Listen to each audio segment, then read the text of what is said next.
नमस्कार दोस्तों, स्वागत है आप सभी का हमारे YouTube चैनल शर्वरी के कथा रंग में। अगर आप पहली बार इस चैनल पे आए हैं तो हमारे चैनल को लाइक, शेयर और सब्सक्राइब करना ना भूलें। हिंदू धर्म में एकादशी का विशेष महत्व माना जाता है। इस व्रत को रखने से सुख, समृद्धि और उन्नति की प्राप्ति होती है। एकादशी के दिन जगत के पालनहार भगवान विष्णु की पूजा अर्चना करने का विधान है। साल की सभी 24 एकादशियों में देवशयनी एकादशी अत्यंत महत्वपूर्ण मानी जाती है। देवशयनी एकादशी का व्रत आषाढ़ माह में शुक्ल पक्ष की एकादशी तिथि को किया जाता है। आइए जानते हैं कि इस साल देवशयनी एकादशी किस दिन है। धार्मिक मान्यताओं के अनुसार देवशयनी एकादशी के दिन से भगवान विष्णु निद्रा में चले जाते हैं, जिसे चातुर्मास कहा जाता है। ऐसे में देवशयनी एकादशी से ही चातुर्मास की शुरुआत हो जाती है। चातुर्मास के दौरान कोई भी शुभ कार्य नहीं किया जाता है, क्योंकि चातुर्मास में सभी देवता सो जाते हैं। चातुर्मास में मुंडन, शादी, सगाई, गृह प्रवेश, नामकरण आदि जैसे मांगलिक कार्य करना पूरी तरह वर्जित बताया गया है। देवशयनी एकादशी का अर्थ है वह एकादशी जिस दिन देव शयन करते हैं। आइए जानते हैं कि देवशयनी एकादशी कब है और चातुर्मास कब से शुरू हो रहा है। हिंदू वैदिक पंचांग के अनुसार आषाढ़ माह के शुक्ल पक्ष की एकादशी तिथि इस साल 16 जुलाई मंगलवार की रात 8:33 पर शुरू होगी।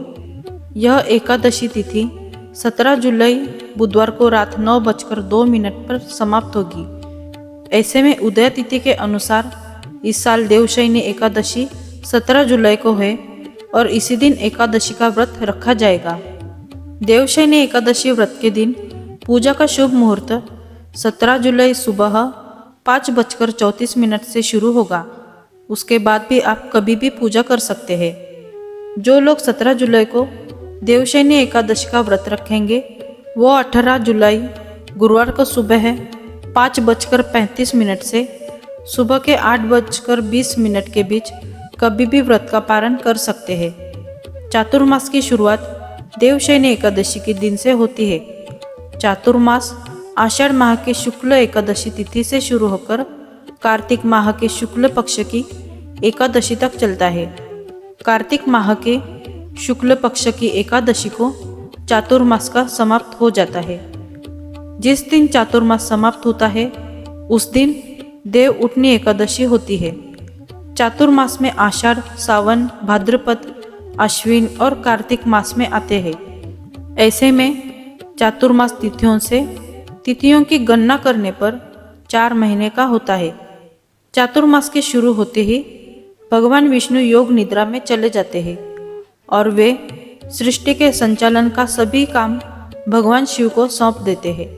ऐसी मान्यता है कि इस दिन से 4 माह के लिए देव शयन करने चले जाते हैं। धार्मिक मान्यता के मुताबिक किसी भी मांगलिक कार्य को करने के लिए भगवान विष्णु का जागना जरूरी माना जाता है। देव जब जागृत अवस्था में रहते हैं तो उस समय किए गए पूजा पाठ या मांगलिक कार्य का पूरा फल प्राप्त होता है। वही जब देव सो रहे होंगे और उस दौरान आप कोई मांगलिक कार्य करेंगे तो उसका पूर्ण फल प्राप्त नहीं होता है। यही वजह से चातुर्मास के दिनों में विवाह, मुंडन, सगाई, उपनयन संस्कार, गृह प्रवेश आदि नहीं किया जाता है। आइए सुनते हैं देवशयनी एकादशी की पौराणिक कथा। एक समय नारद जी ने ब्रह्मा जी से प्रश्न किया कि आषाढ़ शुक्ल एकादशी का क्या काम है, इस व्रत के करने की विधि क्या है और किस देवता का पूजन किया जाता है। तब ब्रह्मा जी ने उत्तर दिया कि हे नारद, तुमने कलियुगी जीवों के उद्धार के लिए बहुत उत्तम प्रश्न किया है, क्योंकि देवशयनी एकादशी का व्रत सब व्रतों में उत्तम है। इस व्रत से समस्त पाप नष्ट हो जाते हैं और जो मनुष्य इस व्रत को नहीं करते वे नरकगामी होते हैं। इस व्रत के करने से भगवान विष्णु प्रसन्न होते हैं। इस एकादशी का नाम पद्मा है।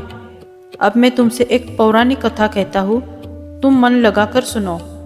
सूर्यवंश में मांधाता नाम का एक चक्रवर्ती राजा था जो सत्यवादी और महान प्रतापी था। वह अपनी प्रजा का पुत्र की भांति पालन किया करता था। उसकी सारी प्रजा धन धान्य से भरपूर सुखी थी। उसके राज्य में कभी अकाल नहीं पड़ता था। एक समय उस राजा के राज्य में 3 वर्ष तक वर्षा नहीं हुई और अकाल पड़ गया। प्रजा अन्न की कमी के कारण अत्यंत दुखी हो गई। अन्न के न होने से राज्य में यज्ञादि भी बंद हो गए। एक दिन प्रजा राजा के पास जाकर कहने लगी कि हे राजा, सारी प्रजा त्राही त्राही पुकार रही है क्योंकि समस्त विश्व की सृष्टि का कारण वर्षा है। वर्षा के अभाव से अकाल पड़ गया है और अकाल से प्रजा मर रही है। इसलिए हे राजन, कोई ऐसा उपाय बताओ जिससे प्रजा का कष्ट दूर हो। राजा मांधाता कहने लगे कि आप लोग ठीक कह रहे हैं। वर्षा से ही अन्न उत्पन्न होता है और आप लोग वर्षा न होने से अत्यंत दुखी हो गए हो। मैं आप लोगों के दुखों को समझता हूँ। ऐसा कहकर राजा कुछ सेना साथ लेकर वन की तरफ चल दिया। वह अनेक ऋषियों के आश्रम में भ्रमण करता हुआ अंत में ब्रह्मा जी के पुत्र अंगिरा ऋषि के आश्रम में पहुंचा। वहां राजा ने घोड़े से उतरकर अंगिरा ऋषि को प्रणाम किया। मुनि ने राजा को आशीर्वाद देकर कुशल क्षेम के पश्चात उनसे आश्रम में आने का कारण पूछा।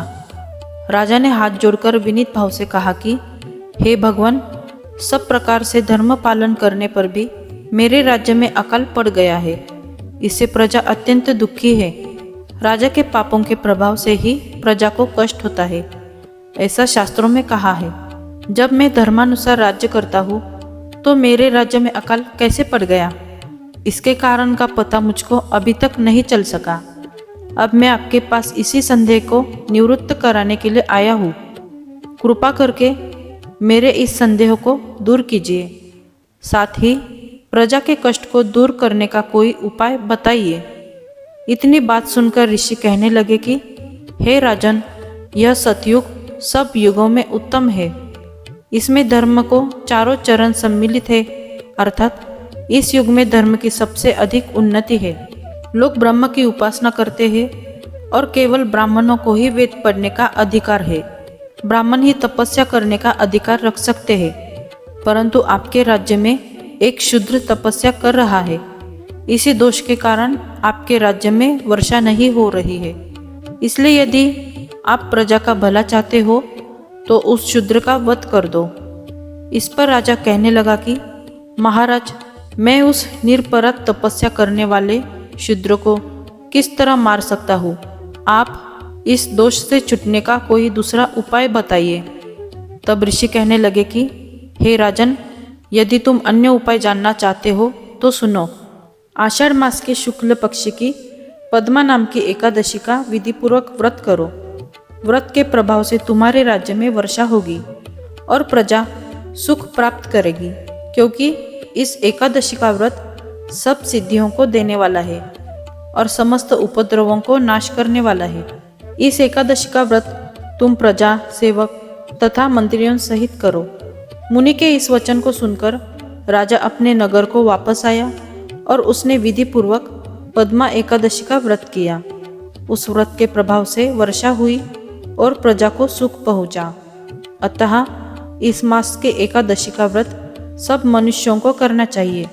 यह व्रत इस लोक में भोग और परलोक में मुक्ति को देने वाला है। इस कथा को पढ़ने और सुनने से मनुष्य के समस्त पाप नाश को प्राप्त हो जाते हैं। उम्मीद करती हूँ आपको ये जानकारी ज़रूर पसंद आई होगी। अगर पसंद आई हो तो इस वीडियो को लाइक, शेयर और हमारे चैनल को सब्सक्राइब कीजिए। जल्दी मिलते हैं अगली वीडियो में। तब तक धन्यवाद।